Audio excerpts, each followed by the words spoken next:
There's a part of you that's been running your life for years, and you've never met it. Not once.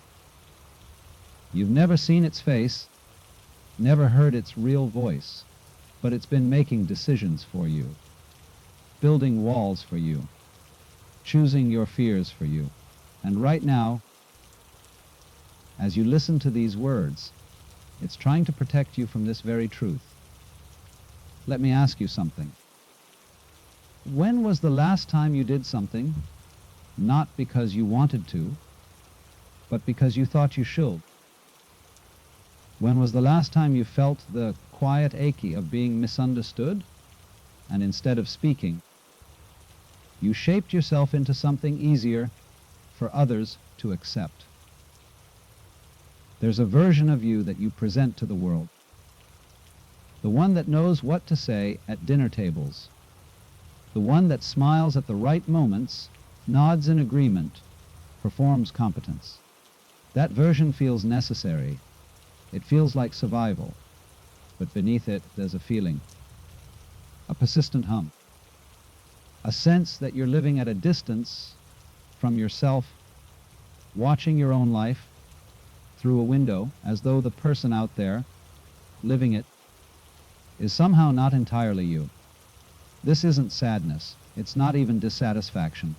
It's subtler. It's the feeling of wearing clothes that almost fit. The sensation of speaking words that are almost true. And the strange part, you've learned to live with it. You've accepted it as the cost of being human. You've told yourself this is what it means to grow up, to be responsible, to belong. But what if that feeling, that quiet distance between who you are and who you seem to be isn't maturity at all? What if it's the presence of something you've never fully seen, something ancient, intricate, and invisible, something that believes it's keeping you safe, but is actually keeping you small? The mystics called it many things: the shadow, the false self, the veil. Psychologists call it the ego, but not the ego you think you know. When most people hear the word go, they think of arrogance, vanity, someone who talks too much about themselves, who craves attention, who lacks humility. But that's not the ego. That's just one of its costumes. The real ego is far more sophisticated, far quieter. It doesn't announce itself. It doesn't need to, because it is the announcer. It is the voice you mistake for your own thoughts, the lens you mistake for your own eyes. The ego is not your enemy. It's not even a thing. It's a process, a pattern, a way your mind learned to organize the chaos of existence into something manageable, something that feels like, think of it like this. When you were born, you didn't have an ego. You had no sense of separation. You didn't know where you ended and the world began. You were hunger, warmth, sound, light, pure experience, without labels, without judgment. But slowly you learned. You learned your name. You learned that some things brought pleasure and others brought pain. You learned that certain behaviors earned love and others earned rejection. And from those lessons, something began to form. A story, a character, a collection of beliefs about who you were, what you deserved, and what you needed to do to survive. This is the ego. The story you've been telling yourself about yourself for so long that you've forgotten it's a story at all. And here's the beautiful, tragic truth: the ego was never meant to define you. It was only meant to help you navigate the world. But somewhere along the way, you began to believe it was you. You started to think, I am my achievements. I am my failures. I am my history. I am my wounds. I am this body, this name, this reputation, this fear of not being enough. And the ego, sensing your belief, grew stronger. It built walls to protect the story. It curated your memories, highlighting evidence that confirmed the narrative and dismissing anything that didn't fit. It became vigilant, always scanning for threats not to your body, but to the idea of you.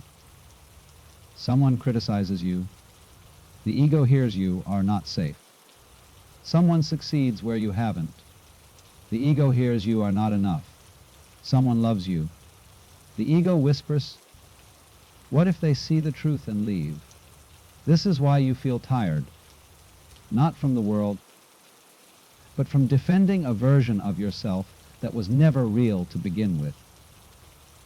The Sufis understood this deeply. They spoke of the nafs, the ego, self that believes it is separate from the divine, separate from all things. The spiritual path, they said, was not about destroying the nafs, but about seeing through it, recognizing it as a veil, not a prison. Rumi wrote, "You are not a drop in the ocean. You are the entire ocean in a drop." But the ego cannot comprehend this. To the ego, you are only the drop, small, fragile, alone, in constant need of protection, and so it whispers, "Don't take that risk. Don't speak that truth. Don't let them see you vulnerable. Don't forget what hurt you before." It means well. It truly does. But it's trying to keep safe something that was never endanger your essence, your being, the part of you that exists beyond thought, beyond story, beyond time. So what do you do with this? You start by noticing, not by fighting, not by trying to kill the ego or transcend it or shame it into silence. That's just the ego trying to fix the ego. Instead, you simply become aware. The next time you feel defensive, pause. Ask yourself, what am I defending? Not your body, not your actual self, but an image, a story, a belief about who you're supposed to be. The next time you feel inadequate, pause. Ask, according to whom? According to what invisible standard did the ego decide you were lacking?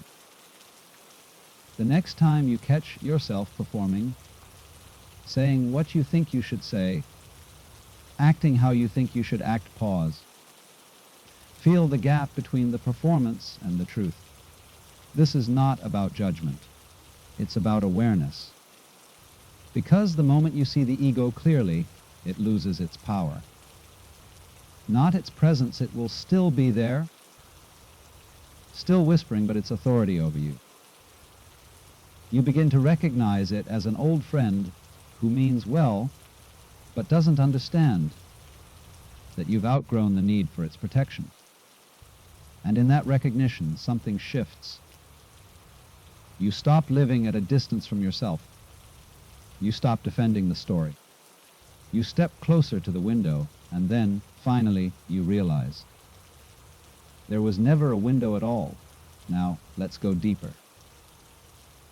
Because the ego doesn't just whisper in moments of stress or insecurity. It's far more embedded than that. It's woven into the very fabric of how you perceive reality. Every single day, you wake up and experience the world through a filter you never chose. A lens installed so early, so quietly, that you've mistaken it for your own vision. This is the architecture of illusion. And once you see it, you cannot unsee it. Think about the last time you walked into a room full of strangers. What happened in your mind? Did you wonder what they thought of you? Did you adjust your posture, your tone, your smile? Did some part of you scan the room for approval, for connection, for threat? This isn't vanity. It's not insecurity. It's the ego doing what it was designed to do, locate you within a social structure, assess your standing, and determine how to behave in order to maintain safety and status. But here's what's strange in that moment. You weren't really seeing the people in the room. You were seeing your relationship to them, your story about them, your projection of what they might think, feel, or expect from you. You were trapped inside the architecture, living in the map, not the territory. The Buddhist teachers call this Maya, the illusion. Not the illusion that the world doesn't exist, but the illusion that you are separate from it. That you are a fixed, isolated self, moving through a world of objects and others. Alan Watts put it perfectly. He said, "We think we are in the universe like apples are in a basket, but we are expressions of the universe like waves are expressions of the ocean." But the ego cannot afford to see this, because if you are not separate, if you are not a fixed self, then what is there to protect? What is there to improve? What is there to defend?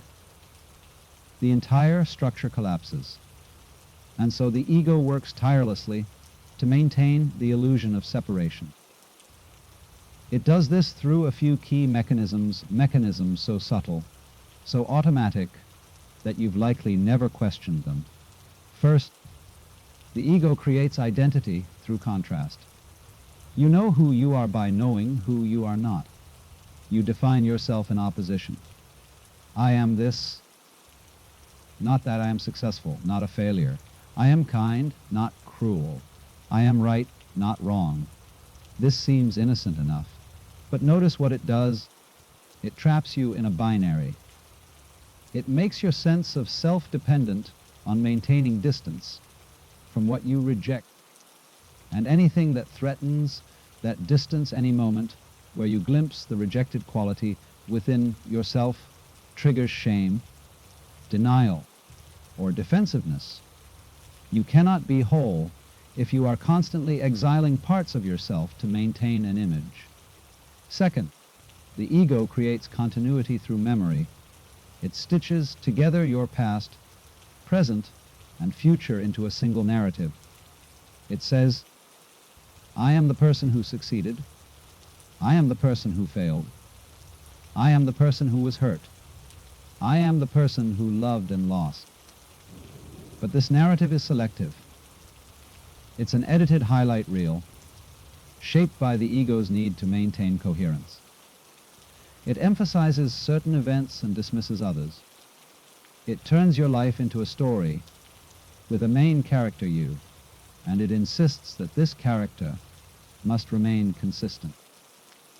But who you were 10 years ago is not who you are now. The cells in your body have changed.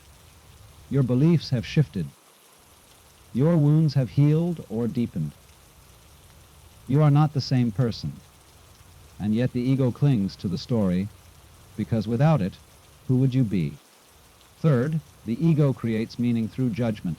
It cannot simply experience. It must categorize. Good, bad, right, wrong, beautiful, ugly, worthy, unworthy. This gives you the illusion of control. If you can judge something, you can distance yourself from it or possess it. But in doing so, you lose the ability to simply be with what is. Rumi said, out beyond ideas of wrongdoing and right-doing, there is a field. I'll meet you there. But the ego cannot go to that field, because in that field there is no you and me, no better or worse, no story to tell, only presence, only being. The weight of the illusion, and this is why life feels heavy, not because of what happens to you, but because of the constant effort it takes to maintain the illusion, to defend the story, to curate the image. To avoid the parts of yourself you've labeled unacceptable. To prove that you are who you think you should be, you're not living. You're performing a role in a play you didn't audition for, written by a voice you never questioned. And the exhaustion you feel, that's not life. That's the ego's desperate, endless attempt to hold the illusion together. So here's the invitation. Stop trying to be consistent. Stop defending the story. Let yourself be contradictory, messy, unfinished. When someone challenges your beliefs, instead of defending them, ask, why do I need to be right about this? When you catch yourself judging someone, pause. Ask, what am I rejecting in them that I cannot accept in myself? When you feel the need to explain yourself, to justify, to prove, pause. Feel the exhaustion beneath the need, and ask, what if I didn't have to? This is not about becoming a different person. It's about realizing you were never a fixed person to begin with. You are not the story. You are the space in which the story appears. And the moment you touch that space, even for a second, the architecture begins to loosen. The walls become transparent. The illusion doesn't disappear, but you see it for what it is, a construct, a habit, a map you've been following without ever questioning if it leads where you actually want to go. You are not the ego. You never were. You are the awareness that notices the ego, the stillness beneath the story, the silence behind the voice, and that changes everything. Now we arrive at the hardest truth, the one the ego will resist most fiercely, because the ego isn't just a neutral mechanism. It has a cost, and you've been paying it your entire life without realizing the price. There's a particular kind of loneliness that no one talks about. It's not the loneliness of being alone. It's the loneliness of being surrounded by people and still feeling unseen, of being loved and yet not quite believed, of achieving everything you thought you wanted and still feeling empty. This loneliness doesn't come from isolation. It comes from separation, from the distance the ego has placed between who you are and who you allow yourself to be. You've spent years learning how to be acceptable, how to be safe, how to avoid rejection, and in doing so, you've hidden the most real parts of yourself, your doubts, your desires, your strangeness, your grief. You've presented a version of yourself that is easier for others to digest. And maybe they loved that version. Maybe they praised it, validated it, chose it. But you know somewhere deep inside that they didn't choose you. They chose the performance. The edited version, the one the ego curated for approval. And now, even when you're surrounded by love, you feel the gap, the quiet ache of knowing, if they really knew me, would they still stay? This is the cost of protection. The ego promised safety, and in exchange, you gave up intimacy, true connection, the possibility of being fully seen. The ego's entire purpose is to keep you safe. But here's the paradox. The very strategies it uses to protect you are the ones that hurt you most. It says, don't let them see your weakness. But in hiding your vulnerability, you make real connection impossible. It says, don't take that risk. But in avoiding failure, you avoid growth, discovery, aliveness. It says, remember what hurt you before. Don't forget. Stay vigilant. But in clinging to past wounds, you carry them into every new moment, every new relationship, every new possibility.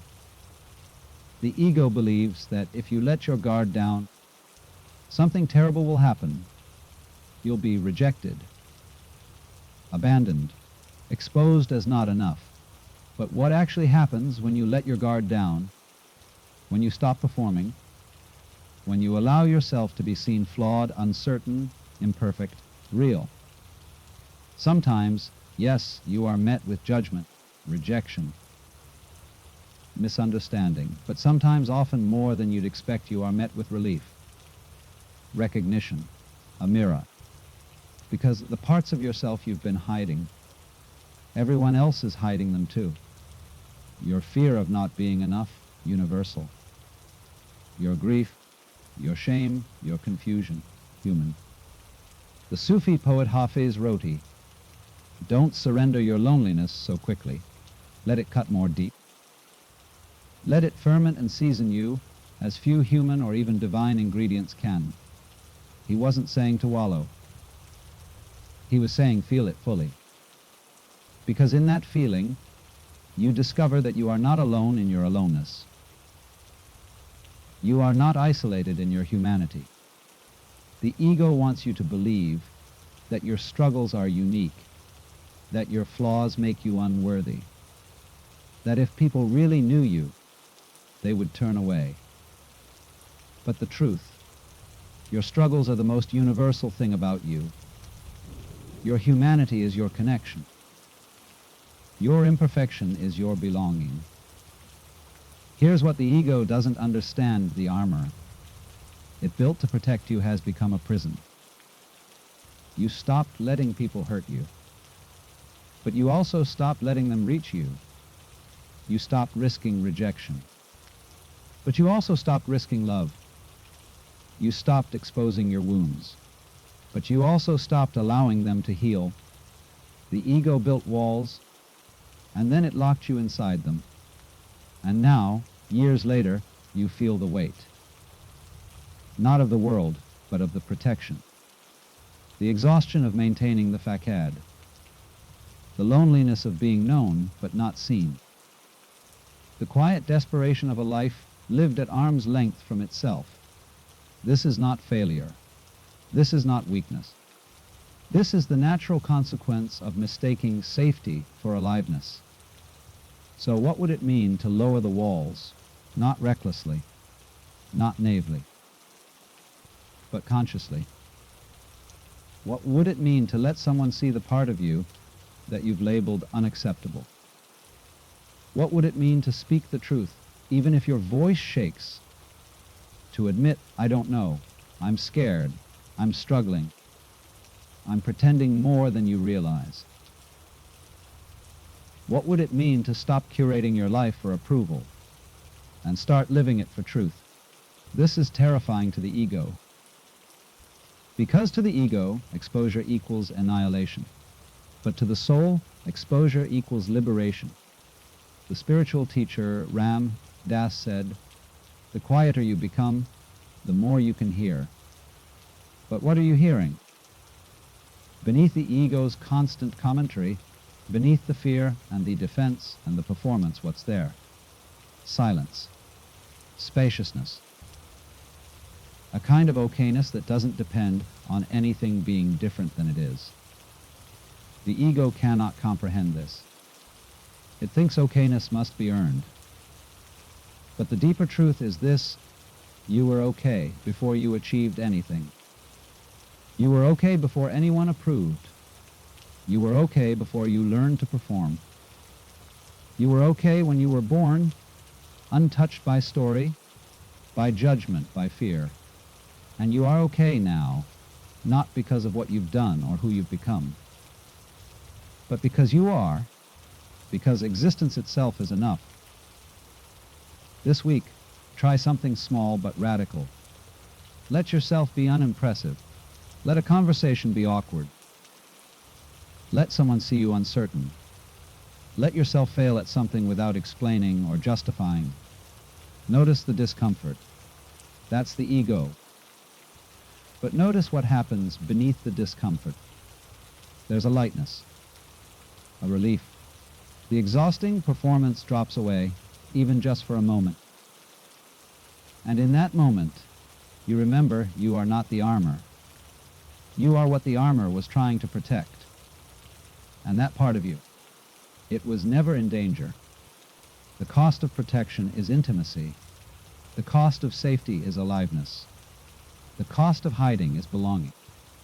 But here's the gift: the moment you see the cost clearly, you can choose differently. Not perfectly, not fearlessly, but consciously. One small, true moment at a time. So here we are, at the end and the beginning, because seeing the ego is not the end of the journey. It's the doorway. The moment you realize I've been living in a story I never wrote, defending a self I never chose, protecting something that was never actually at risk. And now the question becomes, what happens next? There's a phrase in Zen Buddhism: before enlightenment, chop wood, carry water. After enlightenment, chop wood, carry water. At first glance, this seems anticlimactic. You do all this inner work, all this seeing and unraveling, and then nothing changes. But that's not what it means. Everything changes. The wood is still wood. The water is still water. But you are different. The one chopping, the one carrying, they are no longer trapped inside the story. They are no longer performing. They are simply there, present, awake. This is the return to yourself, not to a new self, an improved self, a transcendent self, but to the self that was always here, beneath the ego's architecture. Quiet, whole, uncomplicated. You don't become enlightened. You remember what you always were. Let me tell you what this looks like in practice. It doesn't look like bliss. It doesn't look like detachment or perfection or never feeling pain again. It looks like this. You feel the familiar tug of the ego, the voice that says you're not enough, you need to prove yourself, you need to defend this, and instead of believing it, you notice it. You notice and you smile. Not with judgment, but with recognition. Oh, there you are again. You feel the pull to perform, to hide, to curate, and instead of following it, you pause. You feel the discomfort of not performing, and you stay with it. You let it be. Someone criticizes you, and the ego flares, ready to defend. But you feel the space between the criticism and your response. And in that space, you realize this doesn't touch what I actually am. Someone praises you, and the ego reaches for it, hungry, ready to build an identity around it. But you feel the grasping, and you let the praise pass through you, like light through a window. This is freedom, not the absence of the ego, but the refusal to be ruled by it. The Taoist sage Lao Tzu wrote, "When I let go of what I am, I become what I might be." But the ego hears this and panics. If I let go of what I am, I'll disappear. I'll be nothing. And that's the great paradox. You do become nothing, nothing fixed, nothing defended, nothing separate. And in that nothingness, you become everything. Because you are no longer bound by the story of who you think you should be. You are free to be what the moment asks, what life needs, what truth demands. This is not a one-time realization, it's a practice, a daily moment-by-moment return, because the ego doesn't disappear. It's not supposed to. It's part of being human. The voice will still whisper. The fear will still arise.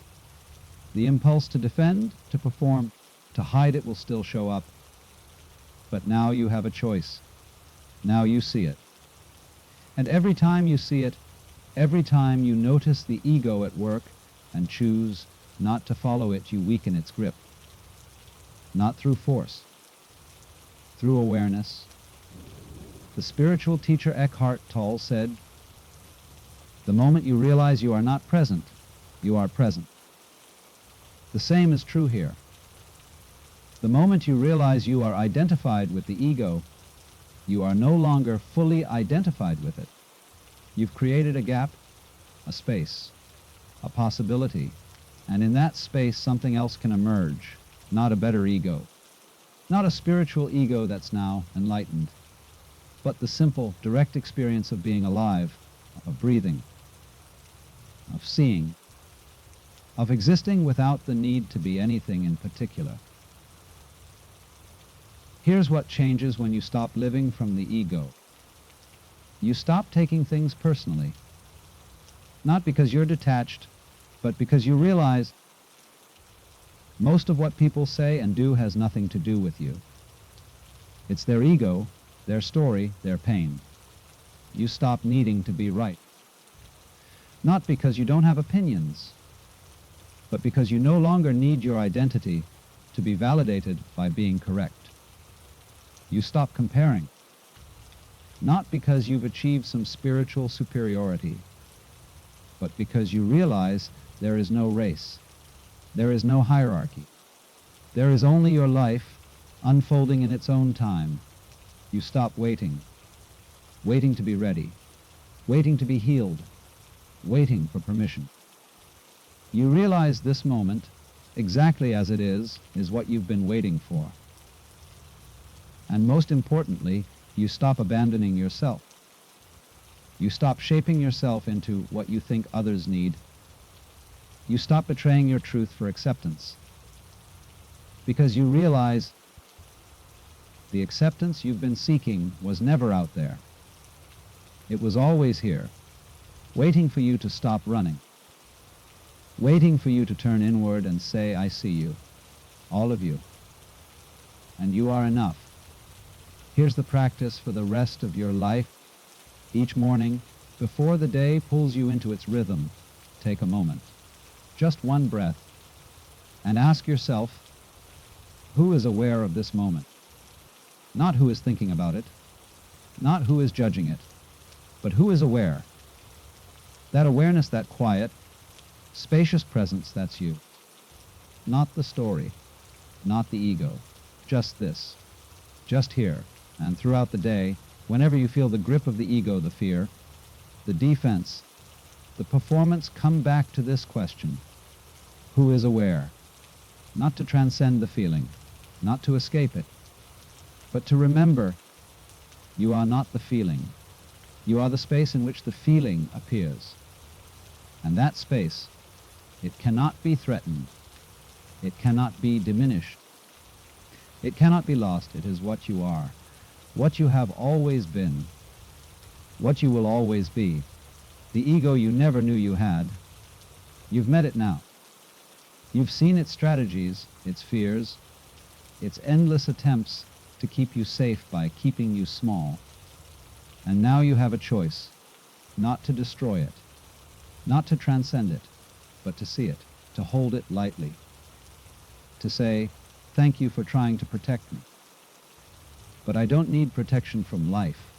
I need presence in it. This is the return to yourself, not as a destination, but as a practice, a remembering, a coming home, and the door. It was never locked. You were always free. You just didn't know you could walk through. Now you do.